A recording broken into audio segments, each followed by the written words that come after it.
inshuti bakunzi ba televiziyo Icyagihire TV ndetse n'ibanga ry'ukwemera. Turabasuhuje, murabona ko bwije. Turabatunguye, tubakoreye surprise.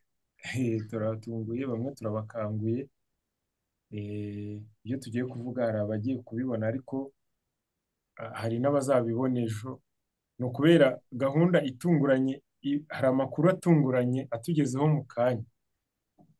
Ayo makuru arakomeye cyane, anatumye ndetse dukangura padiri. Nkanguye padiri nawe yari yasinziriye.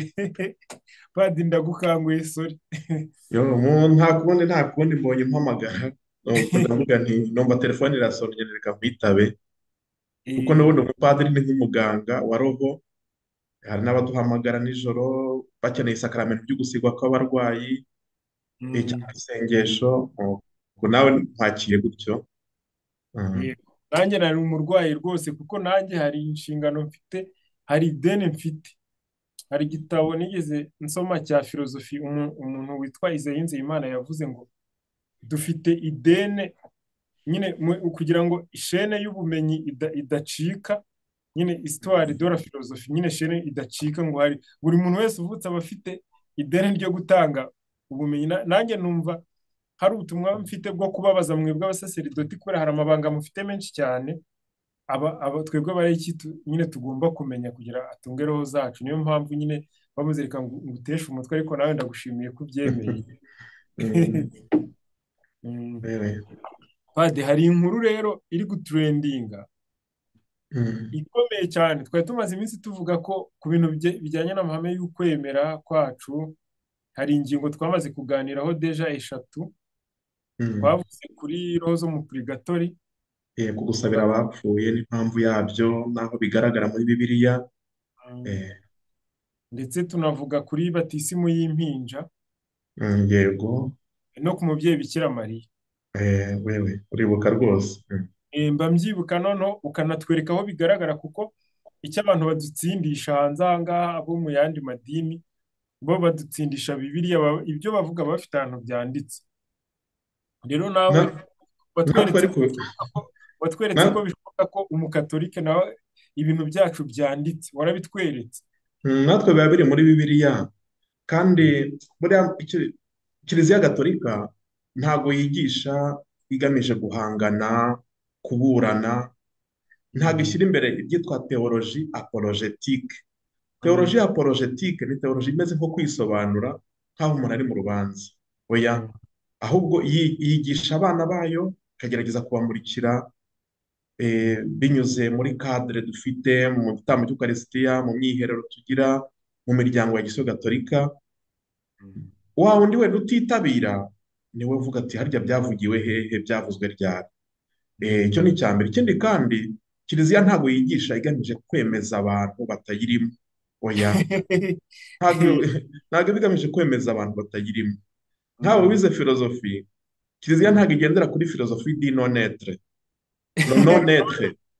Non Lettre etre, ya non none. etre. Non etre ni nkuko najya kwidefinisa ngo wowe Padiri Theophile urinde. Ngewe Padiri Theophile ndi uwo Emmanuel atari we. Ubwo mpereye kuguhakana, kuguhakana wowe, mpereye kuguhakana wowe kugira ngo mvuge uwo ndi we. Iyo utabaho se, iyo utavuka nari kuba ndi. Iyo filozofi ntabwo abantu bayumva, Mm. kuko hari bamwe na bamwe mu madini yo hanze aha hirya no hino, ubaza uti indangakwemera yanyu ni iyihe, mwemera iki? Genda kubwira nemera Imana Data ushobora byose ari mu ijuru n'isi. Mm. Nemera n'umwana wayo w'ikinege Yezu Kristo, Mm. wasamwe ku bwa Roho Mutagatifu, abyarwa na Bikira Mariya, Mm. ababara ku ngoma ya Ponsiyo Pilato, arapfa, arahambwa, imanukira mu irimbi, ariko ku munsi wa gatatu arazuka, ajya mu Mm. ijuru, aduha Roho Mutagatifu. Aho mu ijuru aganje niho azava, aje gucira imanza abazima n'abapfuye. Nemera Mm. Kiliziya imwe ntagatifu gatolika itunganye ishingiye ku ntumwa. Nemera urusange rw'abatagatifu, nemera ikizwa ry'ibyaha, nemera izuka ry'abapfuye n'ubugingo buzahoraho iteka. Iyo ni indangamuntu gatolika.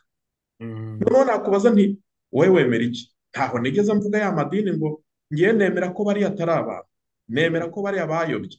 Oya, Mm. identite yanjye ni iyihe? Mm. Niyo mpamvu kiliziya gatolika ishyira imbere kwigisha urukundo. Ntabwo twarangije kwigisha urukundo, kwigisha ubumwe, ubworoherane, ubwuzuzanye, gufashanya, ku buryo twafata noneho shapitire y'amatiku y'ibiki byose, oya. Mhm. Ntabwo twe tugendera kuri filozofi di non etre, ngo ndi uwo wowe utari we. Ibyo ni Mhm. iby'abandi, ntabwo ari ibyacu. Mwakomeza, nari ngiye ku ruhande gato kugira ngo nsobanurike wari umbajije. Oya, ni introduction nziza cyane ndabikunze. Rero inkuru iri gutrendinga itumye ngukangura. Inkuru iravuga ngo Papa Francis yategetse ko abaryamana bahuje ibitsina bahabwa umugisha. Ibi ndi kubisoma ku Gihe, ikinyamakuru Igihe usanzwe ukizi, gikorera mu Rwanda. Mm. Reka ngusomere ibintu utagira ngo ndi kukubeshya. Umushumba wa Mm. Kiliziya Gatolika Papa Francis yategetse ku mugaragaro abasaseridoti kujya baha umugisha abakundana cyangwa abaryamana bahuje ibitsina. Ni ukuvuga nawe uri umusaseridoti, nawe iryo tegeko rirakureba. Reka Mm. nsomere ibikurikiyeho. Yego. Ibiro ntaramakuru Associated Press byatangaje ko Papa Francis yasohoye inyandiko ikubiyemo amabwiriza yageneye abapadiri arebana n'uburyo bagomba kwitwara ku bantu bashaka Mm. guhabwa umugisha. Muri iyi Mm. nyandiko harimo ko mu gihe umupadiri agiye gutanga umugisha aba adakwiye gukora ubusesenguzi ku mubano ushingiye ku bitsina. Mm. Kuko abantu bose baba bashaka urukundo n'impuhwe z'Imana, bityo Mm. baba badakwiye guhezwa. Padiri, kubyumva neza. Ndabikurikiye rwose, komeza. Mm. Iyi nyandiko yasohotse kuri uyu wa 18 Ukuboza 2023, iravuga ko ariko abantu bakwiye gutandukanya umugisha uhabwa abakundana n'isakaramento rihabwa abashakanye, Mm. kuko ryo rihabwa umugabo n'umugore hashingiwe ku miterere bavukanye. Mm. Igira iti umugisha uha abantu uburyo bwo Uha kongera abantu. icyizere. Yego, uha abantu uburyo bwo kongera icyizere bagirira Imana. Gusaba umugisha ni urubuto rwa Roho Mutagatifu rukwiye kubungabungwa Mm. ntirubangamirwe. Ngiye gusoza, ntabwo ari birebire. Yego. Papa Francis muri iyi nyandiko yahamije ko abantu bahuriye mu miryango idasanzwe nk'iy'abaryamana bahuje ibitsina baba bari mu mwanya w'ibyaha, ariko ko badakwiye gukumirwa mu rukundo rw'impuhwe z'Imana. Mm. Ubusanzwe Kiliziya Gatolika yari ifite amahame iyo muri 2021 abuza abashumba guha umugisha abahisemo gukundana no kuryamana bahuje ibitsina, ndetse bamwe mu bayoboke bayo bari baraharaniye kuyakomeraho kuko ngo Imana ntiyaha umugisha icyaha. Mm. Inyandiko nshya ya Papa Francis yatumye James Martin uharanira uburenganzira bw'abakundana n'abaryamana bahuje ibitsina muri Kiliziya Gatolika abyina intsinzi, akaba ahamya ko ari ikimenyetso cy'uko hari benshi bifuzaga iyi mpinduka. Bahise bashyiraho na Papa hari ifoto igaragara Mm. ameze nk'uri guha umugisha, nuko ntashobora kubikwereka kubigusharinga. Iyo nta kibazo. Mm. Umuntu wambaye afite furari y'ibendera nyine ry'abatinganyi, Mm. Mm. ameze nk'aho ari nko kumusuhuza, yenda ntabwo ari ukumuha umugisha. Mm. Ariko si cyo cyonyine, hari Ariko n'indi nkuru uwo muntu kuri iyo foto ari kumwe n'uwo babana bahuje igitsina, oya, cyangwa ni umwe? ari kumwe na Papa gusa. Mm. Noneho indi nkuru, izindi zo ntabwo ndazisoma, ni amatitire. Mm. Hari indi website yitwa ngo ibigezweho tv.com.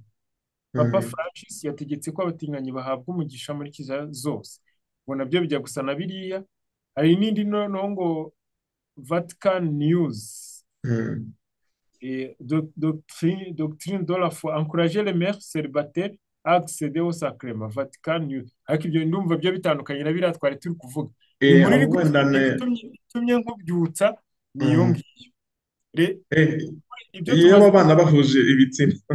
niyo abana bahuje ibitsina urabivugaho iki ko reba ibintu umaze iminsi utwigisha ubwo uraza kubihuza ute rero ijambo ni Mm. iryawe padi. Murakoze rwose. Mbere na mbere nshimye iri shyaka ufitiye kiliziya nk'umukristo, kandi n'abandi bazadukurikira, n'abadukurikiye wenda uyu mwanya bakaboneraho tukabona Ubu turi kumurikira kumwe n'abantu abandi. 19, ndabona abantu 19 bahise bakanguka nabo turi kumwe. Icyo ni ikintu cyiza nibura, kandi burya ukwemera gusangiwe, tukadebata dibeti, tukaganira, tukareba kiliziya yigisha iki. Ibyo ni nacyo kiliziya idutoza. Buriya na kera tujya mu miryango y'Iso Gatolika, abana bakitoza kujya mu basaveri kuri rasamburoma, bagatera uturirimbo, bakabyina. Biriya bintu byigisha n'abantu kuyobora, kujya mu bandi, kuvugira imbere y'abandi, no kutaba igifura, ukemera undi igitekerezo cye akakunganira, nawe ukamwumva akakubwira, nawe akakumva ukamubwira. Ibyo rero ntako bisa, ntabwo bimbangamiye kuba unkanguye kugira ngo nanjye ngire icyo mvugaho, nubwo Wow. ntari umuvugizi wa kiliziya y'isi yose, ariko nk'umupadiri ahamagariwe kwigisha, ahamagariwe gutagatifuza abayemera, ahamagariwe kubayobora inzira igana ijuru. Nawe kandi yiyigisha, yitagatifuza, nawe kandi yorohera Roho Mutagatifu ngo amuyobore inzira igana ijuru. Ni muri ubwo buryo rero nanjye natanga agasanzu kanjye nkagira icyo mbivugaho. Iyo nyandiko nayisomye, ariko iyo yo ku gihe ntabwo nayisomye, ariko iyo ya papa ubundi ni iyanditswe na prefe ukuriye ibiro bya papa bishinzwe amahame y'ukwemera. Byari biturutse kumwe mu bepiskopi bo muri Repubulike Dominikene, waramubajije. Hari n'uwo muri Brezil wabajije uwo prefe ati ese duhuye na kayi n'iyi na kesi n'iyi, duhuye n'umukobwa wabyariye iwabo twamwakira gute, duhuye n'aba bana bahuje ibitsina aho twita abatinganyi twabakira gute, twabafasha gute.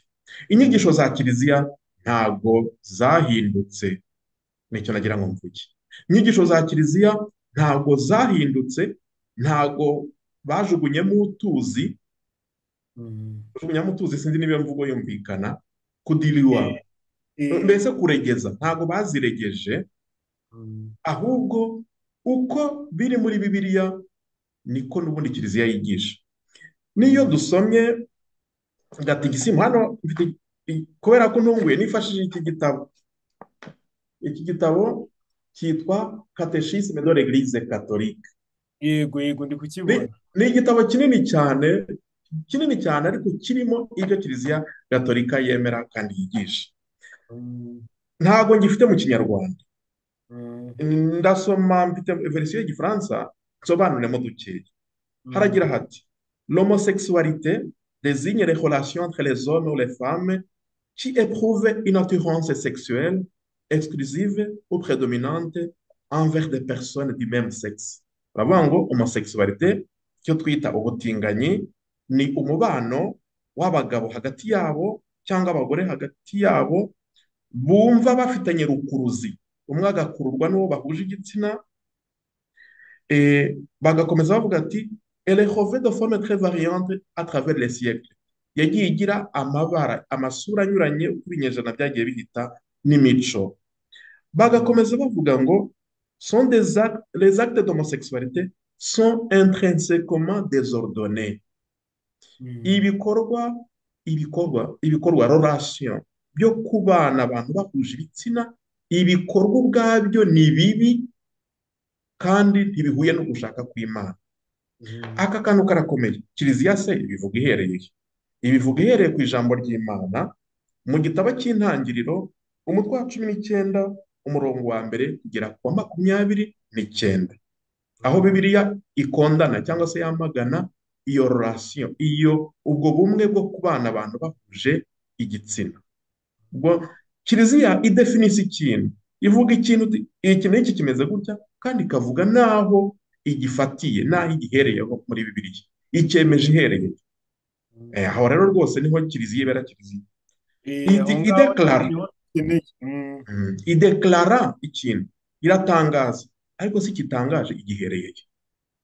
bivuye niho mvuze mu gitabo cy'intangiriro umutwe wa 19 umurongo wa mbere kugera ku wa 29. Ntabwo ari aho gusa, no mu isezerano rishya barabivuga. Mu ibaruwa Pawulo mutagatifu yandikiye Abanyaroma, umutwe wa mbere, umurongo wa 24 kugera ku wa 27, aho ubutinganyi buramaganwa kandi bufatwa nk'icyaha rwose. Ubutinganyi ntago abatinganyi, mwumve ndakoresha amagambo presubtile, amagambo presi. Ubutinganyi ni bubi rwose, ni icyaha rwose. Noneho no mu ibaruwa ya mbere Pawulo mutagatifu yandikiye Abanyakorinti, umutwe wa 6 umurongo wa 10, ubutinganyi ni icyaha rwose. Mugira ngo se naho gusa, no mu ibaruwa ya mbere mutagatifu Pawulo intumwa yandikiye Timote, umutwe wa mbere umurongo wa 10, ubutinganyi ni icyaha rwose buramagana. Simvuze imirongo igera kuri nk'inera cyangwa 5. Ubwo singiye gusoma iki gitabo cyose, ari no kuvuga pozisiyo ya Kiliziya, umwanya wa Kiliziya. Kiliziya yamagana ubutinganyi kandi ibufata nk'icyaha rwose, nk'igikorwa intrinsèquement désordonné. Hano rero kugira ngo abantu babyumve, iri jambo intrinsèquement, intrinsèquement niryo riremereye hariya. nanjye nari ngiye kukubaza icyo bisobanuye. Intrinsèquement, intrinsèque muri cyo ubwacyo, ako jambo kavuga ngo muri bwo ubwabo. Ubutinganyi muri bwo, muri kamere yabwo, ni igikorwa kibi Imana yanga urunuka. Ubutinganyi muri bwo ubwabo. Ngiye kukubaza ikibazo Emi, ese guhuza imibiri k'umugabo n'umugore, umuhungu n'umukobwa, ni igikorwa ubwacyo kibi muri cyo? Kibi muri cyo? Muri cyo guhuza imibiri k'umusore n'inkumi, k'umugabo n'umugore, muri cyo ubwacyo, icyo gikorwa cyo guhuza imibiri umugabo n'umugore, muri cyo ubwacyo ni igikorwa kibi. Njye mbona ubwacyo hatajemo njyewe ngo turi kubihuza. Kuko nanjye ari abo tujya tubihuza, byo ubwabyo nta kibazo bifite. Ahubwo twebwe byo ubwabyo guhuza imibiri k'umugabo n'umugore, muri byo ubwabyo ntabwo muri byo ubwabyo, muri kamere yabyo, ntabwo ari icyaha. Ni nk'uko imvura wayifata ukavuga ngo ariko imvura ni mbi. Imvura ubwayo si ikibazo, ahubwo nyine bitewe voilà, aho noneho ako kantu intrinsèquement niko rya sobanura. Kwica umuntu muri byo ubwabyo ni icyaha, ni ikintu intrinsèquement mauvais et désordonné. Kwica umuntu muri byo ubwabyo ni bibi rwose, ni ibintu bidahuye n'umugambi w'Imana. Nanjye nabyemeza. Ni ibintu bidahuye n'umugambi w'Imana. Kunywa inzoga muri byo ubwabyo ni acte intrinsèquement désordonné. Oya, kunywa inzoga muri byo ubwabyo ntabwo ari igikorwa gihabanye n'umugambi w'Imana. Kiliziya ikoresha vraiment amagambo aryoshye y'aba bantu bajyaga babyumva. Niyo mpamvu mu guhuza imibiri hagati y'uwitwa umugabo n'uwitwa umugore, ntabwo muri byo ubwabyo ari ikintu désordonné, ari ikintu gihabanye n'umugambi w'Imana. Ari ibyo nta bashyingirwa, ari ibyo ntabwo ababyeyi babyara, kuko muri byo ubwabyo ari désordonné, ari ikintu Imana yanga urunuka, nta sakaramento ryo gushyingirwa riba ryarabaye. Ako ngako murumva icyo Papa ashatse kuvuga, ngo ndimo kugenda ngira noneho kuri iyi baruwa ntabwo yatangajwe uyu munsi, hari abagize ngo yatangajwe uyu munsi. Kiliziya yamagana urunuka, yanga urunuka, icyaha, ariko igahamagara umunyabyaha ngo ahinduke. Mbese ahubwo Kiliziya ni nk'umusirikari wiyizeye w'umuhanga ushoboye kugira gutya akarasa icyaha akagituritsa, ndakoresha imvugo wenda abajene bakumva, ariko nyiracyo uwakiguyemo akarokoka. Murumva ukuntu Kiliziya ikomeye. Niyo mpamvu Kiliziya Gatolika hari unarebye ku isi iri mu matorero madini, kankoresha ayo magambo munyihanganire, yemera abagarukiramana, kuko izi ko icyaha kigomba guhigwa bukware, ariko ariko hakarokoka uwakiguyemo. kigomba guhiga nkomeje rero bukora. ubwo mvuze ngo abatinganyi baragapfa, oya, Oya, oya. ubutinganyi buragapfa ntibukabeho.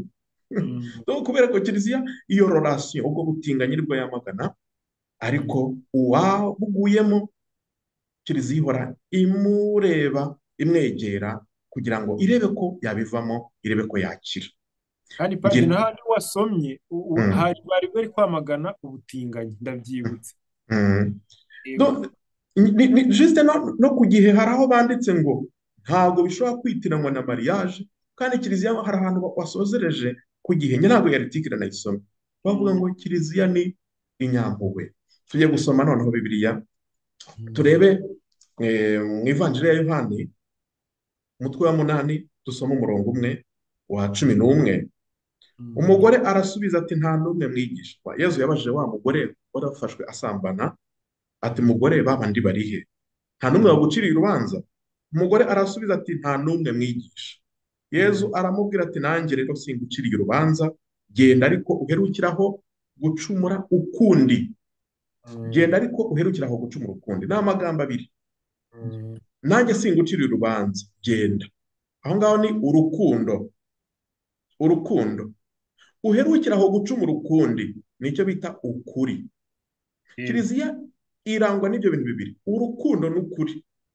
Ntabwo kiliziya ishobora kugira urukundo, iyo mvuze urukundo mwumva impuhwe, ikigongwe, kugira neza, yo kubabarira. Kiliziya ntabwo ishobora kugendera ku mpuhwe, ku rukundo, kubabarira, ariko idashyira imbere ukuri. Ukuri biravuga ndakubabariye, wakoze ibi, waguye muri ibi, ariko dore hari ukuri. Ntabwo nkubabariye ngo wigumire muri ibyo, kuko hari igihe nk'ubu hirya no hino ku isi hari amatsinda menshi y'impuhwe z'Imana, hose bavuga spiritualite cyangwa se uburyo bw'imisengere bwiyambaza impuhwe z'Imana. Ni byiza rwose, impuhwe z'Imana, impuhwe z'Imana. Imana ni inyampuhwe, tuzi hariya mu ruhango kwa Yezu ugira impuhwe, tuzi Kabuga, aho hirya no hino, ndetse hahurira abantu benshi. Ni byiza, Imana nyirimpuhwe, ariko ni nyirimpuhwe ikaba na nyir'ukuri. Ikugirira impuhwe kugira ngo igusanga mu nzarwe wari urimo, ikaguha umugisha, ikagufata akaboko. Ntabwo iguha umugisha ngo ikurekeraho, oya, ntabwo iguha umugisha ngo ikurekeraho, iguha umugisha kubera ko nawe uri uwayo, kugira ngo ikuzahure, ikuzamure, igukureyo. Ni muri ubwo buryo Papa muri iyo nyandiko yavuze ngo ntiduha na rimwe umubano w'aba bana bahuje igitsina ngo bafite meme sexe ngo tubahe umugisha nk'aho ari isakaramentu ry'ugushyingira. Ariko nanone kiliziya ntabwo ibafata nk'abantu baciwe, bapfuye, barangiye ngo ibakatire burundu, ahubwo kiliziya ihora ibegera kugira ngo irebe ko bava muri ibyo bagarukire Imana. Kugira ngo abantu batagira ngo ndimo kwivugira ibyanjye, ngiye noneho gusoma neza mu Gifaransa iyo nyandiko, kuko hari aho bavuze atari ko biteye. Niba wenda abantu wenda bitababangamira, ndajya nshyiramo icyo Gifaransa mwumve ukuntu kiliziya bivuze. turi kumwe n'abantu 53 badukurikiye, kandi urubwo bakangutse inyigisho zawe ngo barazikunda, ariko bari kuvuga muri comment. Wenda harimo n'abumva Igifaransa, harimo n'abumva wenda Igifaransa, ku buryo hari nk'inyandiko Papa yatangaje, ariko abisabye wa wundi prefe ushinzwe amahame y'ukwemera mu mwaka wa 2021 hari tariki 22 ukwezi kwa kabiri, aho yongeye gusubiramo ngo abatinganyi n'abandi bose baba mu mibano nk'abashakanye itemewe na kiliziya, kiliziya igomba kubakunda, ikabegera, ikabafasha kugira ngo bagane inzira y'urumuri. Iyo nyandiko rwose, dore hano mfite impapuro zayo zari ziri hano ku meza, aho yatangajwe ku itariki 22 ukwezi kwa kabiri 2020 guha umugisha umubano w'aba bana bahuje igitsina ngo wite mariage. Bishoboka? Ntibishoboka. Kiliziya yarabisobanuye muri iyo nyandiko. Ejo bundi rero tariki 13 y'uku kwezi kwa 12, tariki 13 uku kwezi kwa 12 ariyo bantu bahereyeho iyo nyandiko, igatuma abantu bacika ururondogoro bati mwokagira imana mwe, ibi ni ibiki? Kiliziya yemeje ibiki? bati Reka nsome kabaye. noneho. Titre iragira ngo une déclaration doctrinale ouvre la bénédiction à des couples irréguliers. Ese papa yaba yemeye ko les couples irréguliers, ntabwo ari les couples hano sinzi n'abantu abavuga igifaransa baratubwira, ese itangazo rya papa ryaba ryemereye umugisha aba bana batari mu murongo wa kiliziya, mbese batari mu murongo wa kiliziya? Ntabwo bavuze abahomosexuel, ntabwo bavuze abatinganyi, nuko abantu bivugiye ibyo bishakira. Ngiye gusoma, ndajya nsoma agaparagarafe nkahindure mu ntoza mu kinyarwanda. Hari inyandiko, iyo nyandiko yitwa fiducia supplicans. Ni inyandiko yatangajwe na prefe ushinzwe amahame y'ukwemera ariko yemewe na papa. Iyo nyandiko ngo offre la possibilité de bénir les couples formés par des personnes de même sexe en dehors cependant de toute ritualisation et imitation du mariage. La doctrine sur le mariage ne change pas et la bénédiction ne signifie pas l'approbation de l'union. Papa aragira ati, ndaza kubisoma no hasi, kuba abantu bashaka kuva muri ibyo bintu baza bati turasaba umugisha, ntabwo ugiye guha umugisha iyo relation umuntu wemera ati sinzi ukuntu izi tandanse zanje, tujya tubibona hano mu bihugu by'i Burayi, sinzi ukuntu nibonye nkururwa n'uwo duhuje igitsina, padi wamfasha, dore n'uyu nguyu, tugahura tukabaganiriza, uwo muntu tugasenga dawe uri mu ijuru, ndakuramutsa Mariya, n'andi masengesho nkabumva, byaje gute, mwatangiye gute, mwibonye gute, mwavutse gute. Hari n'ibizami byitwa psychologie, psychanalyse, kumenya imitekerereze y'abantu, uko barezwe, aho bakuriye, twasoza tugasenga. Ntabwo nahita mbabwira ngo ubu rero nimugende mutandukane, dore nabakiriye nka padiri, mugende. Hari abo nkurikirana hano mfite bazana, hari ababashe kugenda babivamo, hari n'abandi bakirwana urwo rugamba. Erega ni nka kwa kundi hari n'abishingiye, cyangwa se ugasanga umwana yataye iwabo ntajya iwabo, urabakira tugasenga nkabumva. Hari n'igihe mbabwira nti umwe niyinjire mu biro, nkagenda mwumva, nkaza kumva undi, ese uje uwarore, ujya mu mwanya w'umugabo n'indi, niba bose ari abagabo, mbona ari abagabo, ujya mu mwanya w'umugore n'indi, nkagenda mbumva. Kiliziya ni ikiduhamagarira kwakira abantu, ukabumva, ukabatega amatwi, tugasoza tugasenga. None niba dusenze tugasoza n'ikimenyetso cy'umusaraba, gutya bazagenda bavuga ngo turasezeranye, ubu rero byarangiye.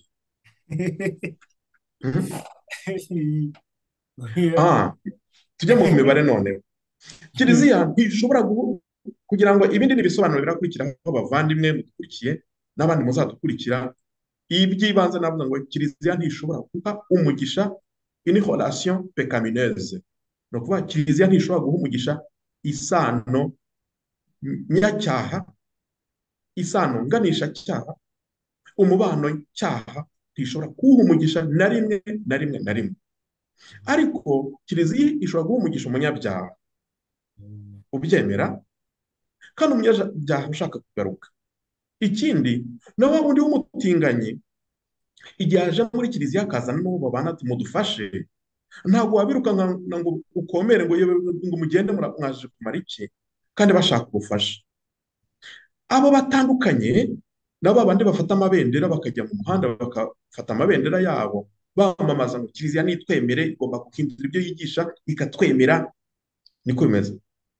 Umuntu yaba ari mu cyaha akaza aturaho abantu ngo nibabyemere, uwo arakabije. Nyamara wundi waguye mu cyaha akaza arira ati nimumfashe, uwo rwose arakaza neza. Mm. Ndimo gusobanura iyi baruwa niyo ndiho, ko kiliziya irangwa n'ibintu bibiri: urukundo, yego, ariko n'ukuri. Kuko urukundo, nkugiriye urukundo rudashingiye ku kuri, naba ndimo kukubeshya, ahubwo naba ndimo kukwica, naba ndimo kuguhemukira. Nigeze gutanga urugero kuri iyi cano, aho ngusanze urimo gushyira wenda urutoki mu mashanyarazi muri purize, nkugiriye impuhwe rwose, nkugiriye impuhwe, uzi ko aho ngaho umuntu ashobora gushya, uzi ko aho ngaho umuntu ashobora gukubitwa n'umuriro w'amashanyarazi agapfa, mana we, nkugiriye impuhwe nk'uko agira Imana, ndagukunda, nkugiriye impuhwe. Urwo rukundo ntabwo ari rwo igihe ntashikuje akaboko nikuramo, gakuremo se gabo, wari upfuye. None hari urukundo nkugaragarije, ariko nkweretse n'ukuri. Ukuri ni uko akaboko ngakuruye, cyangwa nawe nkubwire ntikuramo, kuramo, wari upfuye. Kiliziya irangwa n'ibintu bibiri: urukundo n'ukuri, impuhwe n'ukuri. Impuhwe zitarimo ukuri, zidashingiye ku kuri, n'izabiheha ahubwo. Bareka nkomeze rero nsome iyi baruwa ya Papa. Face à la demande de bénédiction de deux personnes, même si les conditions de couple est irrégulière, hari aho bari bavuga homosexuel muri iki gifaransa. Mwumve rwose, abantu bafata ibintu bagahengekereza aho bishakira. Ntabwo kugeza ubu twari twavuga ibya homosexuality. Papa aragira ati, ndimo gusoma ibaruwa nyirizina ariko mu gifaransa. Face à la demande de bénédiction de deux personnes, même si les conditions de couple est irrégulière, il sera possible au ministère ordonné de consentir, mais sans que ce geste de proximité pastorale ne contienne des éléments s'appartenant de près ou de loin à un rite de mariage. C'est ce qu'affirme la déclaration Fiducia Supplicans. Nibyo byemezwa n'ibaruwa. Baragira bati, bitewe n'uko abantu babiri bagusaba umugisha we padiri, ari couple irrégulière, ari couple yibanira binyuranye n'ibyo kiliziya igena. Ntabwo bavuze iyo couple niba ari homosexuel, n'abishingiye. Nese padi, sori gato, hari njya mbibona hano mu mujyi wa Kigali, nk'ubu hagize nk'umukobwa, tuvuge hari nk'umukobwa mu minsi yashize wambwiye ati ngo arashaka kuza kwibera hano akahaguma ngo ntatahe. ubwo ni ukuvuga twaza mukaduha umugisha? Ntabwo twabaha umugisha witwa mariage mu Rwanda. Muje muti pade, uyu nguyu wenda se turakorana, nkaduha umugisha. Ese kakubaza, mwarishingiye se murabana nk'abashakanye? Turabana nk'abashakanye, ariko ntabwo twari twagarukira Imana. Yewe ndabasabira, ndabasengera, Nyagasani abaha umugisha, abakomeze, abamurikire, muzabone umuhamagaro wanyu, igihe izabishakira muzayigarukire. Ndavuga Imana. Ntabwo uwo mugisha, uyu mugisha Papa ndabigiraho mu kanya, ni umugisha utagira rituel. Ubwo abazi Kiliziya Gatolika bazi icyo ari cyo mvuze. Uyu mugisha Papa avuze ni umugisha utagira rituel, utagira formule de prière, utagira l'ornement liturgique, utagira le cadre liturgique, ni le contenu liturgique. Mvuze ibintu bitanu. Aka karakomeye. Ni umugisha. Rituel nicyo nafashe. Ni umugisha. Uyu mugisha ni uwo kugira ngo basabire Nyagasani azabereke ukuri. Ni umugisha utagira igitabo na kimwe ngo dore byanditse gutya, ngo nkuko hari umugisha wo guha inzu umugisha. Uwo mugisha ukaba wanditse uko padiri yambara, isengesho avuga, ibyo yitwaza, amazi y'umugisha uko atangira.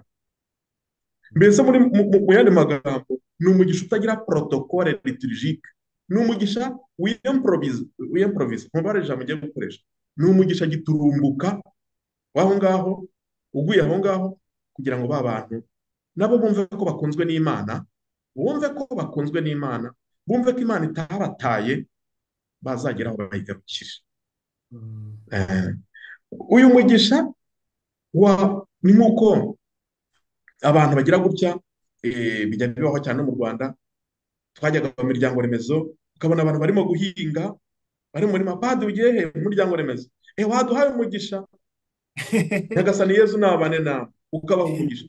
Harimo abo mu yandi madini batazi n'ikimenyetso cy'umusaraba, harimo n'abatemera, harimo n'abatarabatijwe, harimo abo bana barishingiye, harimo n'abaraye barwana barashakanye, harimo n'abadivorushije batandukanye, ubihereye umugisha uva ku kilatini benedicere, wowe urabizi wadutradwiza ukatubwira benediction, dire du mm, bien, dire dire du dimye. None bien. nko kuvuga ngo dusabire faveur de Dieu, dusabire ineza y'Imana, nicyo bivuga ubundi umugisha.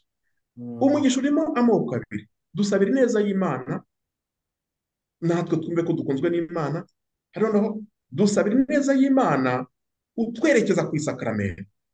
Ako ni aka kabiri. Hari kuba usabira abantu ineza y'Imana, hano no kugira ngo iyo neza y'Imana ibagereho ako kanya kubw'isakaramentu. So tuno tubiri, abatinganyi bose mbasabiye ineza y'Imana, Nyagasani abamurikire. Abishingiye bose mbasabiye ineza y'Imana, Nyagasani abamurikire. Iyo ni isengesho rya Kiliziya ndimo kuvuga. Aba bana barashakanye umugabo n'umugore ariko batabanye neza, benda gutandukana, abana bakabihomberamo, abana bakaba mu kangaratete, mu cyeragati, nta cyizere bafite. Mbasabiye umugisha kugira ngo Nyagasani abamurikire, babane amahoro. Kugira ngo iryo sengesho si iry'Imana. Uwo ni umugisha usaba faveur de Dieu, usaba ineza y'Imana ibagereho. Bantu batera intambwe bati kwa kundi wadusengeye, kwa kundi wadusabiye, turabona hari akantu k'urumuri rwa Roho Mutagatifu, turaje baza no kubabwira uti ngaho rero uyu mubano Kiliziya ntiwemera, ubwo mumurikiwe mutandukane, dore mwabanaga muhuje igitsina, muri abantu b'igitsina kimwe, mutandukane. Ngiye gutanga urundi rugero banal, urugero rumeze nk'imibare umuntu ashobora gukora, Kiliziya ntibyemere. Umusore agiye agasambana n'umukobwa akagenda agasambana, akaza ati nawe unyikiriza kuko nagucumuye, ni ikintu nimajiniye, ntabwo nakwiye nacyo, ntabwo ari ikintu cyabayeho. Akaza ati dawe unyikiriza, agashaka penetensiyo, agahabwa imbabazi, na wa mukobwa agahabwa imbabazi, wa mugore agahabwa imbabazi, wa mugabo yahawe imbabazi ku giti cye, wa mugore nawe yahawe imbabazi ku giti cye. Wowe padiri ntunazi ko aribo baryamanye, aribo basambanye, kuko muri penetensiya ntabwo byemewe kujya gushinja undi jyana icyaha cyawe, kuko hari igihe wajya gushinja undi ngo narasambanye ariko nabitewe na kanaka, dore yo kavuna imyambi, dore niwe wabiteye. Hari igihe waba yaricujije, yaragarukiye Imana mbere, ahubwo ukajya gucumura urimo gushinja undi kandi we yaricujije, yaragarukiye Imana. Jyana ibyawe wigorore n'Imana, umubyeyi wawe ubabarirwa, ahubwo nawe wundi umusabire. Niba biba ngombwa uzamubwira uti njye naricujije, nagarukiye Imana, nawe wiguma mu cyaha, ntugira amahirwe azakubwira ati nanjye nuko nagarukiye Imana. None se ugize gutya ko nababariwe, se padi n'uriya mugore ko yababariwe, njye nari nsanganywe umugore, nawe yari asanganywe umugabo, ubu ko twababariwe ntabwo watwihera umugisha tukibanira nk'abashakanye twese. Kiliziya yakubabariye nk'umunyabyaha wihariye ku giti cyawe, nawe ababarirwa nk'umunyabyaha wihariye ku giti cye. Ni Imana yakubabariye muri Kiliziya, Nyagasani Yezu yakubabariye muri Kiliziya. Ariko ntabwo bivuze ko niba mubabariwe ya sano ihawe umugisha ngo ubwo mwibanire. None se niba wa mugore yubatse, Kiliziya iragenda isenye mariage yari afite ngo uri umwere, nawe wari umugabo wari ufite umugore ngo uri umwere mu bane, abantu tujye dushyira muri logike. Kiliziya ntiha umugisha umubano w'icyaha desordonné, Kiliziya iha umugisha buri munyabyaha kugira ngo agarukire Imana. Nkomeje no gusoma iyi baruwa, mu yandi magambo ibyo ndimo ni ibisobanuro bisanzwe, ariko navuga ngo ntibishoboka ko Kiliziya iha umugisha witwa mariage, witwa gushyingirwa, aba bana bahuje igitsina. Sibyo Papa yavuze, nta nubwo ashobora kubivuga, kuko adashobora kuvuguruza Bibiliya, ntashobora kuvuguruza Roho Mutagatifu. Ahubwo Papa aravuga ati n'abo banyabyaha, dore hari ka nyinshi z'abantu bibuze, mubegere, mubatege amatwi, turebe ko hari ababishaka barokoka. Ndimo ngiye gusoma iyi dokima nyishyira mu kinyarwanda. Un document qui approfondit le thème de la bénédiction en distinguant des bénédictions rituelles et liturgiques des bénédictions spontanées qui s'apparentent davantage à des gestes et de dévotion populaire. C'est précisément dans cette deuxième catégorie qu'est envisagé dorénavant la possibilité d'accueillir également les couples qui ne vivent pas selon les normes de la doctrine morale chrétienne, mais qui demandent humblement à être bénis. Nta homosexuel bavuze. Uzi nka buriya kiliziya ikomeje kuvuga ngo hari uburyo bubiri bw'imigisha. Hari umugisha ujyanye n'isakaramento ufite rituel, bimwe nasobanuraga, ufite igitabo cy'amasengesho uko yanditse yemewe na kiliziya, ibikoresho bikoreshwa, uko padiri yambara agiye gutanga uwo mugisha, indirimbo ziririmbwa, ndetse n'ijambo ry'Imana kiliziya iheraho itanga uwo mugisha. Ababizi niyo tugiye guha umugisha inzu, cyangwa tugiye guha umugisha umubyeyi utwite, umugore utwite, byanditse muri Bibiliya. Tugiye guha umugisha imodoka, tugiye guha umugisha igikoresho gitagatifu, umwepiskopi agiye guha umugisha alitari cyangwa kiliziya, aho hari ibitabo byabugenewe, ahubwo abategura abana byibagiwe, uwo mugisha ntiwatanga. Naho uyu mugisha wundi ni umugisha papa yita umugisha spontane wo gusabira abo ngabo. Ntibivuga ngo hari ahantu bavuze ngo muri kiliziya, abapadiri bose muri kiliziya wenda ndavuga ko bagiye bafata nk'inzu, abo ngabo babana bitemewe na kiliziya. Ntibivuga ngo mwinjire mu kiliziya, mwarateguwe, mwaranditswe mu bukarani, muzaza kuwa kangahe, rero muhabwe wa mugisha utaritwa mariage. Si ibyo papa yavuze. Tuzakubitanira mu muhanda, padiri waduha umugisha. Wabuze ko hari n'abo duhurira mu muhanda hirya no hino, abana n'abaki, padiri duha umugisha, kugira ngo se njya kuba mwerekane ifishi ya batisimo, mwabatirijwe muri Kristo Gatolika, reka da mbihera umugisha bakigendera. Harimo n'abatemera n'abatarabatijwe. Ni nko kuvuga ngo dusabire faveur de Dieu, dusabire ikigongwe cy'Imana, dusabire ineza y'Imana tugereho. Nicyo bivuga. Ntabwo kiliziya yigeze ihindura inyigisho zayo, ahubwo ni uburyo bwo kugira ngo tuzamuke mu myumvire, twegera abo banyabyaha nabo batibaza ibintu barimo uko byaje, bumva byarabarenze. Twere gukorana gusa na ba bandi mwebwe mugenda neza, icyo papa ashaka. Buriya abapapa bagenda buzuzanya. Benedikito wa 16 yerekanye ubuyobe bw'iyi si aho buri, yerekana ikibazo cyo kuyoba ibijyanye n'icyo bita kuba ntibindeba, abantu babaho nk'aho Imana itabaho. Yandika ibitabo byinshi yerekana ko icyakiza isi ari ukwemera, ukwizera n'urukundo, ariko urukundo rushingiye ku kuri. Papa wamubanjirije Yohani Pawulo wa kabiri we yashyize ingufu cyane mu kwerekana icyo bita anthropologie chrétienne adéquate, cyangwa se théologie du corps, teolojiya y'umubiri, uburyo uyu mubiri twawubaha ntituwice ntituwangize, kubera ko Kristo yafashe umubiri muntu, yafashe kamere muntu, gukora ku buryo nturwamo na roho w'Imana, umubiri wanjye ukaba ingoro ya roho mutagatifu. Buri papa nagenda nkubwira umwihariko.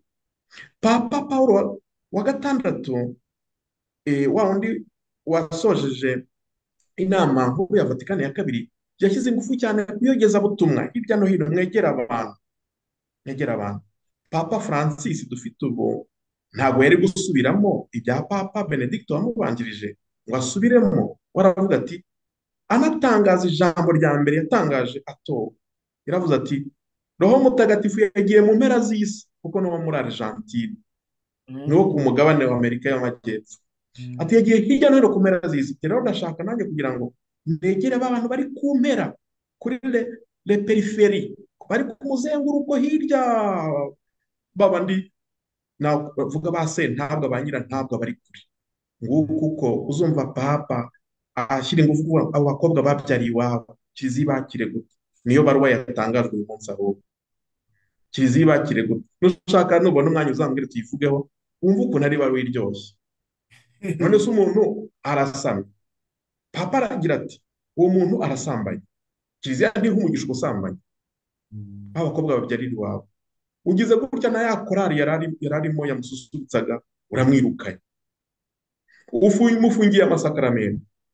Abo muri korari baririmbanaga nawe ntibamusuye, ahubwo azagenda asurwe n'abantu batajya mu misa badasenga, avuga ati yewe bamwe twaririmbanaga warantaye, burya abadasenga nibo bampumuriza, nibo banyiyegerera, aho twaririmbanye imyaka ingahe bo barantaye ngo naratwise,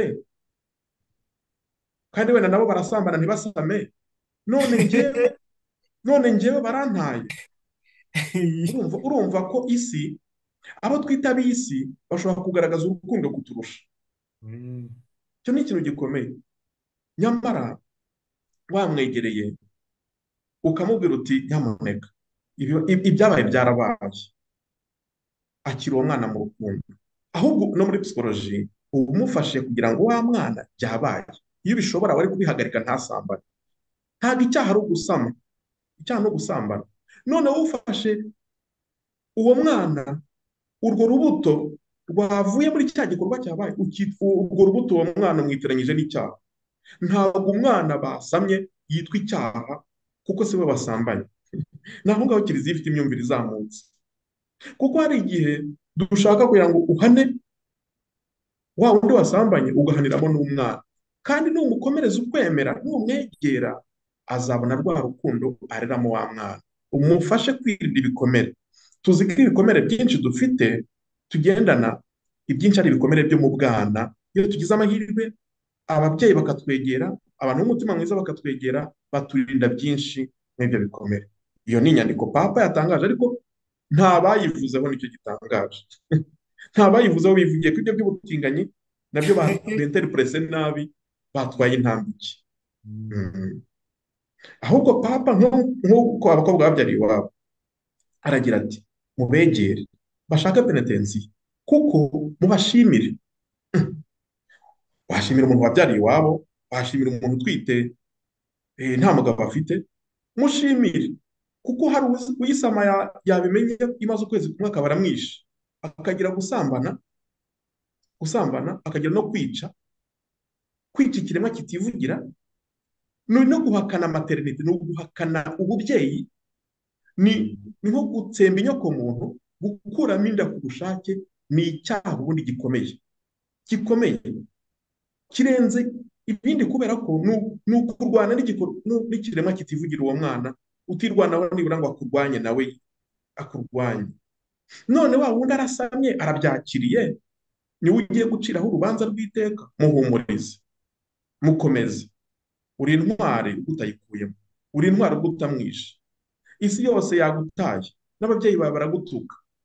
Humura, wiheranwa, wigumayo. Kiliziya irakwereka urumuri, baduka.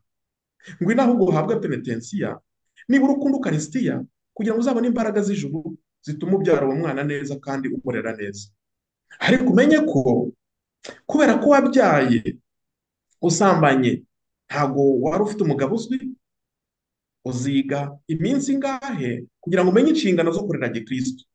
Kuko wa mukobwa ugiye kurwana aha uri umwe mu mwanya w'abantu babiri, ugiye kurwana no kurera umwana ubuzima bwa roho nk'umugabo kandi atari we, ubikore nk'umugore, nk'umubyeyi, mu gihe abashakanye bafatanye. Kuba ugiye kwiga iminsi ingahe kugira ngo batirishe abandi bigaga rimwe si igihano, ni ukugira ngo aho gucukumbure, kugira ngo ni nk'uko mu kibuga cy'umupira w'amaguru umwe yavamo bamuhaye ikarita itukura, wowe ukajya gukina imyanya y'abantu babiri, ugakina ahawe ugakina n'aha wa wundi wavuyemo. Icyo gihe uri igihangange, uzi gukina, uba wizewe iyo ya kipe itsinze kandi mwakinaga muri bake. Na wa wundi rero usamye gutyo, nta mugabo uzwi afite, ukamuhumuriza, ukabonereza umwana Gikristo, wamuha urugero rwiza, ntiyongeye kugwa mu busambanyi, kandi waramweretse impuhwe, waramuhaye amasakaramentu ya kiliziya, burya uba umukoreye n'imbere y'Imana. Niho Yezu avuga ati umunyabyaha umwe ugarutse aruta za ntungane 99 zidakeneye kugaruka. uvuze gutyo nibuka ukuntu muri ino minsi ngewe nzi abakobwa benshi, abakobwa bahaze ziriya porodagiti za family planning, Mm. batubatse, ngo ntawe ndavuga mu izina ariko ndabizi ko babihaze. Uhita unabibona Mm. no muri fisiyoloji, bita nyine hari ukuntu bibafekita, ugahita ubona barahindutse n'ibiki byose. Ubwo mbivuze kubera ibyo uri kuvuga, aho kugira ngo wenda umuntu yice umwana, akuremo inda, agire gute, iyo approach akamubyara agasaba imbabazi Imana, ndumva aribyo byaba ari byiza nanjye. Ese buriya uzi umuntu ukuyemo inda ibyaha bakoreye icyarimwe? Mbere na mbere aba yarasambanye, icyo ni icyaha. Icya kabiri, arishe kuko akuyemo inda ku bushake. Ndavuga gukuramo inda ku bushake ivuyemo kubera uburwayi, kubera imibereho, kubera iki ikikuramo, ibyo byo rwose nta cyaha. Ariko kuyikuramo ku bushake, cyangwa imiti azi ngo arimo gukora icyaha, n'uwabimufashijemo wamugiriyemo inama, burya nawe aba ari mu cyaha, kuko ni ukwica. Icya kabiri aba yarasambanye. Icya gatatu ni ukwica ikiremwa kitivugira. Icya kane ni uguhakana la maternite, ni uguhakana ububyeyi. Umukobwa, umugore yaremewe gutanga ubuzima, ni uguhakana maternite. Ni nko kuvuga ngo abagore bose baragashira, barakabaho batari ba mama se, barakabura maternite, barakabura iyo kapasite yo kubyara. Murumva icyo kintu abakoze. Ikindi ni guhakana uburemyi bw'Imana, abahakanye ko Imana ari umuremyi. Icya gatandatu, ndavuga gukuramo inda, nibyo ndimo kuvuga gusa. Icya gatandatu ni kwerekana ko ari we Mana, ko ari we udesida, niwe ufata icyemezo cy'igihe ubuzima butangirira kandi akabushyiraho akadomo. Mwumva icyo kintu, ninjye mugenabihe, ninjye mugenabuzima, mbese ni nkawe muremyi. Aba yikiza mu mwanya w'Imana, ni ugutuka Imana. Aba yikiza mu mwanya w'Imana ko yatanga ubuzima. Ikindi, icya karindwi, ni ugufata ikiremwa muntu nk'ibintu. Niyo mpamvu bamwe bakoresha amagambo nyoroshyo, ntabwo nakuyemo inda ahubwo namennye igikoma cyanduye. Urumva nk'izo mvugo, dore ni nkaho ntabwo ari ikintu kibi. Shozifiye, ibyo bita shozifiye quelqu'un, gufata umuntu ishusho y'Imana ukayishozifiye, ugahindura ikintu.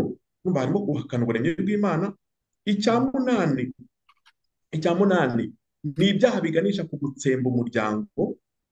Ni ibyaha biganisha ku gutsemba umuryango. Icya cyenda ni ibintu byinshi cyane.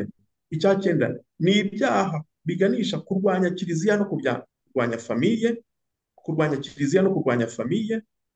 Icya cumi, ubundi bemera ibintu bigeza muri 12, ni icyaha gikuraho icyerekezo cya sosiyete n'icyerekezo cya kiliziya, kuko kiliziya, umuryango, umugabo n'umugore, ni kiliziya ntoya, famiye domestique.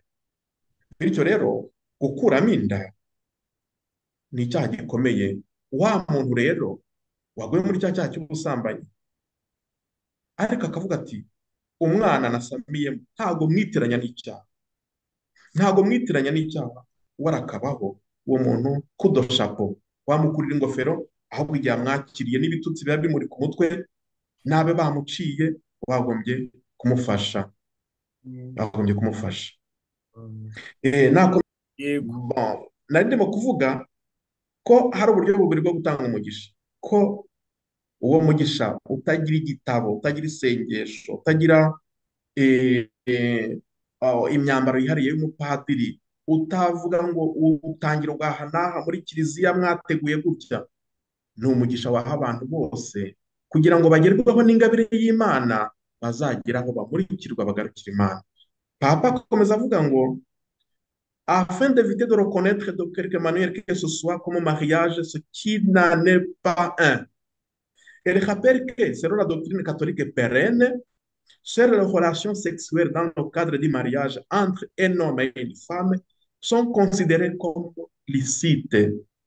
Ntibisobanutse ko abazi igifaransa, uwo mugisha utanga muri rusange ku bantu bose, utazi n'ibyaha barimo, niba batabirimo cyangwa babirimo, bitewe n'aho mwakubitanira n'umusaseredoti, ni umugisha wo kuvuga ngo Imana niturebana impuhwe, ntaho uhuriye n'umugisha w'abashakanye w'umugabo n'umugore, ariwo kiliziya yigisha kandi ariwo kiliziya izahora yigisha.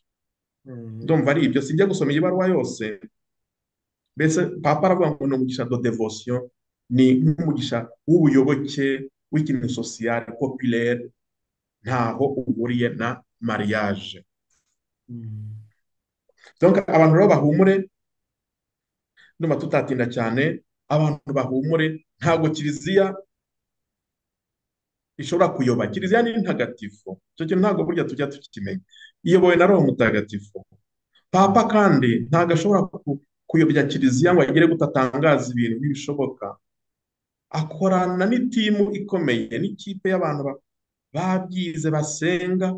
eh, Ahubwo aho tutakumva neza ni kuki kiliziya ishaka kwegera n'abo b'abanyabyaha, n'abo bandi bibuze, n'abo babana bidasanzwe. Kuko nanone papa ajya kuvuga ibi azi ko hari abapadiri rigoriste. Rigoriste ni ukuvuga rigure, navuga se najya kuvuga uko mbivuga mu kinyarwanda, bakakaza ibintu cyane. eh Abantu mwese mutwite, mudafite abagabo bazwi, tubaciye mu kiliziya. Ibyo ngibyo ntabwo ari byo, ibyo ntabwo ari byo. Abantu buri wese wiyumvamo afite rukuruziko, bahuje igitsina, bateye kimwe, muraciwe. Ibyo ntabwo ari byo. Abantu mwaraye mutongana kandi mwarashakanye, ubwo ngubwo muraciwe, muri ibicibwa, murakaba ibivume. Kiliziya ntabwo ari iyo, kiliziya ntabwo ari iyo. Abantu mwasibye misa y'icyumweru, ubwo ngubwo ni umuriro utazima. Kiliziya ntabwo ari iyo. Kiliziya ntabwo ikora gutya. Kandi kiliziya ishaka ko abantu bose barokoka, bakira, bakamenya Imana n'uwo yatumye Yezu Kristo. Ibyo biri muri Yohane umutwe wa 17. Kandi na Yezu ushobora kumbwira ngo se uwo mugisha wa bose uhabwa bose papa avuze, ariko utitwa isakaramentu, utitwa kwemera ngo aba bana bahuje ibitsina ngo baremewe, ni mariage ngo biremewe mu kiliziya, uwo mugisha urihe muri Bibiliya? Ni ikibazo wenda abantu bambaza. Baraza kubaza bene data muri komenti ejo, No, ariko n'ubu bavuze ibintu nuko nta mwanya dufite. Abantu turi kumwe n'abantu 62, bari 75 bari komenti ngo bakubajije ibintu nuko nta mwanya wo kubisubiza. wenda tuzabisubiza ubutaha, wari umusogongero n'amasaha yakuze. Ariko niyo dusomye muri Yohana umutwe wa 6 se wose, cyagiye Yezu atubura imigati. Abashaka bazahasome mu ivanjiri ya Yohana umutwe wa 6. Yezu atubura imigati, bakarya, akabaha umugisha, birimo bakaganira neza. Ubundi guha umugisha no kuganira neza, kuvuga umuntu neza, benedicere, akabaha faveur de Dieu, akabagezaho ineza y'Imana. Nubwo se usomye no kugera ku murongo wa 68, 67, Yohane 6 duhere ku murongo wa 67. Nuko Yezu abwira aba 12 ati, namwe se murashaka kwigendera? Simoni Petero aramusubiza ati, Nyagasani, twasanga nde wundi ko ari wowe ufite amagambo y'ubugingo bw'iteka? Twe twaremeye kandi tuzi kuri intungane y'Imana.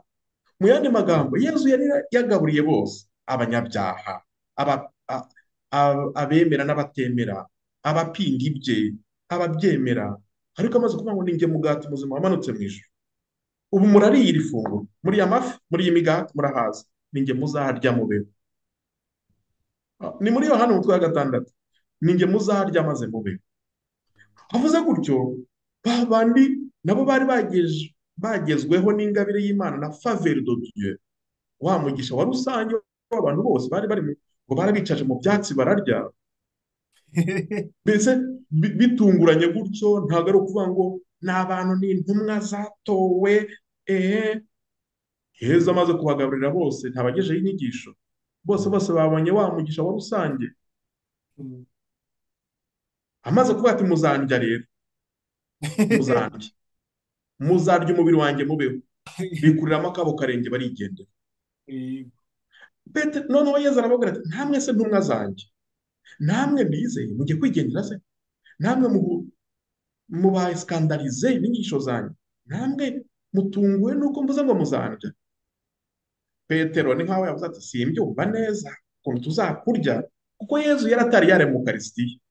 Ntabwo mbyumva, ariko se ko twagukurikiye, ko twakwizeye, yewe twe twameshe kamwe, nubwo ibyawe biturenze, twaragukurikiye tuzagenda dusobanurira, twifitiye wenda ubujiji, tuzi kuri intungane y'Imana. Kuba uri intungane y'Imana, aka kajambo karakomeye. Kuba uri intungane y'Imana ni uko utashobora kuyoba no kutuyobya, turagukurikiye, uzagenda utwigisha. Mu yandi magambo, n'abo bantu b'abatinganyi, n'aba bana barishingiye, umugabo n'umugore bishingiye, n'abo bandi babana umubano kiliziya itemera, hari igihe bazaza twabaha umugisha wa rusange. Uyu papa avuga, namwe muri abana b'Imana, ntimugacibwe, ntimukiheze, muze muri kiliziya muzabona urumuri. Hari igihe nibaza twagira ahantu tubigisha tuti, rero mwaraje mwabonye urumuri, ariko kiliziya ntishobora gushyingira aba bana bahuje ibitsina, ntishobora kubashyingira. Hari igihe nibaza tukabaha uwo mugisha, bazakuramo akabo karenge bakigendera, bati twari tuzi ko wa mugisha wa rusange papa yavuze mutwemeye, none burya ntimutwemeye, bigendere. Hari n'abandi bazaza bati mwarakoze, ntimwaduciye, mwadufashe nk'abantu, tubivuyemo ibyo byo kubana duhuje igitsina, buri wese agiye ukwe, buri wese agiye ukwe, ahubwo tugiye gushaka abagore cyangwa abagabo, tugiye gushaka abo tudahuje igitsina, muduhe umugisha. Nicyo papa ashaka. Papa Hugo Francis, vraiment kudo chapeau, ni ukumukurira ingofero mu bijyanye no kumenya abanyabyaha, kuko kiliziya nanone ntabwo yakora ngo ikorane n'abatagatifu bagenda neza gusa bari mu murongo. N'abo bandi ni abana ba kiliziya, tugomba kubegera tukabahumuriza, tutagiye tujyanye urwandiko rushinja ruca urubanza, ahubwo tujyanye ineza y'Imana. Nicyo papa yashatse kuvuga, kandi ntabwo ndimo kumuhimbira, nagiye nsoma iyo baruwa ngerageza kuyishyira mu kinyarwanda. Ntaho bihuriye no kubemera nka mariage. Ni ubutinganyi ntibushobora kwemerwa ngo ni mariage, ntibibaho, ntibizanabaho muri kiliziya ya Yezu Kristo yitwa gatolika, imwe ntagatifu, ishingiye ku ntumwa. uvuze gutyo mpita ntekereza ku kintu nanjye njya ntekereza nanarije. Hari ukuntu nagiye nibaza impamvu, reka mbere kuri radiyo Mariya Rwanda. Radiyo Mariya Rwanda, izindi radiyo nyinshi usanga zigenda n'abantu b'abasirimu, bagenda mu modoka b'abakire. Radiyo Mariya Rwanda yijya guhiga ahantu hari abakecuru bamwe bashaje bagenda bari kuvungagurika, akaba aribo iri guha keya bya hatari. Ako kantu nakibajijeho. Icya kabiri, kubera iki tuvuge umusaraba?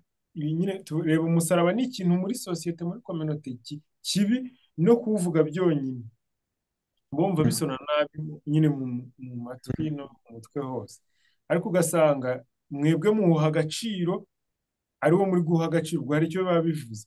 Ariko muri logike isanzwe hano ku isi uba usanga bari ibintu nyine bisa neza, ibintu bisa gute, bidisayininze neza, aribyo bari gushaka. None rero komeza mukanatubwira ngo twakishijwe ngo n'urupfu, ngo n'izuka ngo bya Yezu, n'urupfu nyine n'uwo musaraba mubi. Umusaraba ntabwo ari mwiza, kuko umuntu iyo yapfuye bagiye kumuhamba, njye mvuga guhamba kuko ni nabyo dukoresha mu ndangakwemera, ngo arapfa arahambwa. N'ubundi bashingaho umusaraba. Umusaraba ubundi iyo umuntu awubonye ahita agira ubwoba, ugasanga turawambaye n'ibiki byose. Rero njye nanjye ubwo mpise nkura mu isomo mu byo twigishije uno munsi. Ntabwo twagakwiriye kuyenda guhangayikishwa n'uko wenda bavuze ngo abatuvuge abakobwa babyariye iwabo bagize gute, kuko n'ubundi n'umusaraba turawusingiza n'ibiki byose. Ibyo bintu bimeze gutyo bisona nabi nyine mu matwi y'abantu. Mbere na mbere kuvuza kuri radiyo Mariya, kunda kuvuga ngo ni ijwi riduherekeza hari aho turi hose. Ntabwo bivuze wenda neza cyane, ni ijwi babivuga, numva ari ijwi riherekeza abantu aho bari hose. Ba bantu bari mu bitaro batabasha kujya mu misa, batabasha kujya mu miryango y'Iso Gatolika, batabasha kujya mu makoraniro y'abasenga, mu makorari, ba bantu bafite kanseri, ba bantu bafite indwara zidakira, ba bakecuru n'abasaza. Hano i Burayi niho tubyumva. Radiyo Mariya buri iri ku isi hose, buri gihugu gishyiraho igihugu cyacyo. Radiyo Mariya ya Esipanye, Radiyo Mariya y'Ubutaliyani, Radiyo Mariya Rwanda, gutyo gutyo. Usanga Radiyo Mariya idahari, hari n'abakwicwa n'irungu, kuko ni umuhoza. Radiyo Mariya ni umuhoza, bashyiraho ibiganiro binyuranye. Babandi se babasha kwigurira agatabo bakagasoma, babandi babasha kujya kuri YouTube. Ntago abo bakecuru n'abasaza bafite izi telefone za smartphone, babandi abasha kujya muri Google agahanura inyigisho y'uwo munsi, ivanjiri y'uwo munsi, abo bo nta kibazo. Baba babasha gusimbuka bakigira mu misa agahazwa, abo nta kibazo. Ahubwo hano i Burayi hari ababa mu mazu y'abasaza n'abakecuru bita les maisons de retraite, aho bavuga ati turakurikira kuri radiyo Mariya cyangwa kuri televiziyo dukurikire misa padi, kubera abapadiri ari bakeye na i Burayi, uze gusimbuka uduhe ukarisitiya duhazwe. Murumva nk'icyo kintu, kuko ntabwo wabona umwanya wo kuza kuduha misa ufite n'izindi paruwasi, ahubwo twe turaza gukurikira kuri radiyo Mariya, haranyuraho misa isaha n'iyi, nyamuneka ubanguke uduhaze duhabwe ukarisitiya, ukajyana isakaramentu ugasanga bicaye hamwe nuko bagahabwa Yezu. Mba nk'icyo kintu bwo kwemera.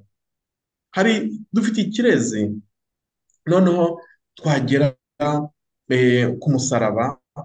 Muri uyu musaraba tuzawuganireho wenda mu bindi biganiro, muzumva ibanga ry'umusaraba.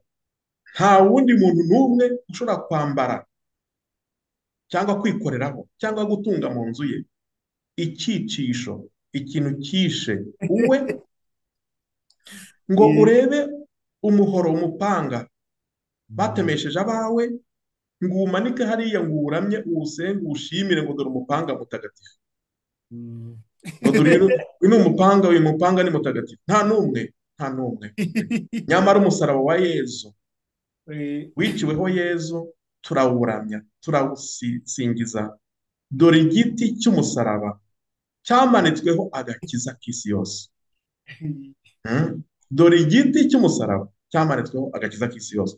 Umusaraba wari ikimenyetso cy'urukozasoni, mbese cy'umuntu bakatiye urwo gupfa rubi, ariko kubera wawubambweho yatsinze, yazutse. Niyo mpamvu tuvuga tuti ishema ryacu ni umusaraba wa Yezu Kristo, ishema ryacu twaratira abandi ni umusaraba wa Yezu Kristo. Niyo mpamvu muri kiliziya dufite imisaraba ishushanyije ku buryo bubiri. Hari umusaraba uzabona uriho Yezu abambye, mbese ishusho ya Yezu ubambye, ni ishusho Yezu ubambye. Ni ukuvuga ngo hari abakibambye ku misaraba, hari ababambye ku misaraba y'urushako rubi, hari ababambye ku misaraba y'urubyaro rubi, hari ababambye ku misaraba yo kubura epfo na ruguru, y'ubukene, yo guhozwa ku nkeke, y'itotezwa, y'igitugu n'ibindi bibi bishikamira muntu. Hari ababambye ku musaraba nk'uko Yezu yari amanitse ku musaraba, bakiriho na n'ubu bakibambye ku misaraba. Noneho hari n'umusaraba ubona w'igiti gusa, Yezu ntawe uriho, nta shusho iriho. Ni ukuvuga ngo Yezu yavuye ku musaraba, urupfu ntabwo rufite ijambo ryanjye, nicyo bivuga. Sinzi niba abantu bari babizi.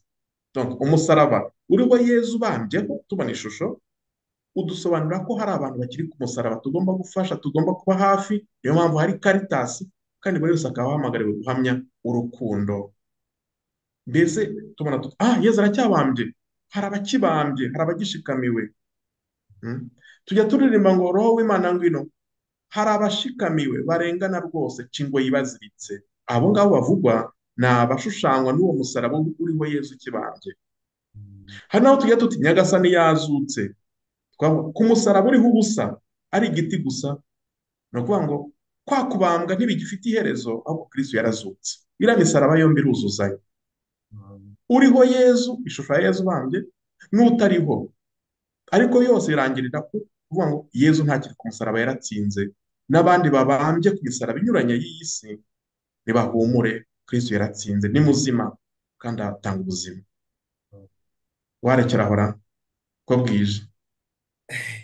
Ariko byari byiza, ngewe ikintu kinshimishije ni ukuntu ngo ukanguye nyine ukabyemera kubera ubutumwa. Noneho n'abantu turi kumwe none turi kumwe n'abantu 65. Wabatereka muri iki cyumba ndimo ntabwo bakwiramo ni benshi. No muri shapeli, kwa kundi mu mashapeli ari matoya, hari igihe hari nawe batakwiramo ni benshi. Bari kugushima ati rwose turagukunda, ati padiri uri umuhanga. Ni ibintu byinshi cyane, uraza kubibona muri komante. Ejo nimara guprosesinga uzabibona. Ndishimye, njye nari mpangayitse, ntabwo nari gusinzira utagize icyo ubivugaho, kuko abantu bashyushye, ibinyamakuru byashyushye biri kwandika. byacicikanye, nyine hari urusaku hanze aha rwinshi, basi mm, muri urwo mm, rusaku ruri kuvuga ibyo bintu bitari seriye dukubitemo urumuri nyine, ndizera ko mm. abantu ahubwo se abo Hmm? aba badukurikiye n'abazadukurikira badufashe babe abogezabutumwa.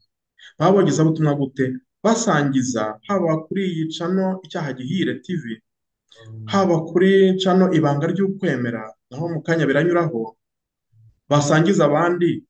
Icyo ni icya mbere mbasaba. Bajya bakora like, share, bakomante, basangiza abandi izi nyigisho zijye zigera ku bandi. Twere guca igikuba, kiliziya ntishobora kuyoba no kuyobya. Padiri, Ikindi uvuze ibintu nabasaba. ya Mm. ndirimbo ngo hari umwijima tuhashyira urumuri. Eh, Ahantu hose barajya babona biriya birinki biri kuvuga biriya bigambo by'ibinyoma, bajye bahita bakubita yino linki. nibyo. Iyo ngiyo, iryo ni isengesho rya Mutagatifu Francisco wasize: Nyagasani ngira umugabuzi w'amahoro yawe, ahari ubuyobe mpashyire ukuri, ahari umwijima mpashyire urumuri, gutyo gutyo. Eh, Ikindi rero nabasaba abadukurikiye n'abazadukurikira, eh, hari imbuga za kiliziya dushakiraho amakuru ya kiliziya. Icyo ni ikintu gikomeye cyane, kuko ntabwo nshaka amakuru ya kiliziya ntajya kuyashakira ku muntu utari umukristo gatolika. Eh, None se ubu, eh, hari imbuga za kiliziya, hari zeniti. N'iyo ugiye ku rubuga ukandikamo, ni uko wenda biri mu ndimi z'amahanga, bakunze gushyira mu gitaliyani, mu gifaransa, mu cyongereza, mu gisipanyolo. Yaba ari inyandiko ndende bagashyira no mu zindi ndimi, igishinwa, igipolone. Ntago kugeza ubu bari bashyiraho ku rubuga rwa Vatikani inyandiko mu kinyarwanda. Niyo wanditseho Vatika, inyuguti ya ca, Vatika akadomo va, bihita ubibona. Ubwo mvuze cano ya nuzu, ni naho nabikuye, ni niho. Dore murabona ko mfite izi mpapuro. Urampamagaye mpita nirukiraho, mpita Babyimvurimo. mpita nempurima kugira ngo nsome nyuzemo amaso ko ni kubaza izo ndimi z'amahanga. Niho rero dushakira amakuru, n'abandi wenda benterepurete ukundi, babisobanura ukundi. Niho bakora amakuru ariko ntibamenye langaje ya kiliziya, ntibamenye imvugo ya kiliziya, gutandukanya uwo mubano n'umuntu. Kiliziya iha umugisha umuntu uwo ari we wese, uwo ari we wese, yaba umunyabyaha natwe turibo, ariko kiliziya ntiha umugisha umubano w'icyaha, ntishobora kuwuha umugisha. Kiliziya ikora ku buryo harokoka umunyabyaha, ariko igahiga ikarwanya yeruye icyaha. Ni wo mwanzuro. Yego. Murakoze rero mwese mwadukurikiye. Ineza ya Nyagasani bahoreho. Twasoza n'isengesho, wahise untungura mpita ntangiriraho, twasenga. Nyagasani turagusingiza, turinde muri iri joro, abari mu ijoro, abari ku manywa ubakomeze. Twese tubereho kugukunda, kugukurikira, kugukurikiza no kukwamamaza. Ingoma yawe yogere hose, kandi icyo ushaka gikorwe munsi nk'uko mu ijuru gihora gikorwa. Uduhe kubabarira abaducumuraho, natwe kandi twitoze kubababarira. Uturinde nyakibi, sekibi, maze ukuri n'urukundo biganze ubu n'iteka ryose. Amina. Ineza ya Nyagasani Yezu Kristu iduhoreho, ariko kandi natwe amizero yacu ahore amushingiyeho. Ku izina ry'Imana Data na Mwana na Roho Mutagatifu. Amen.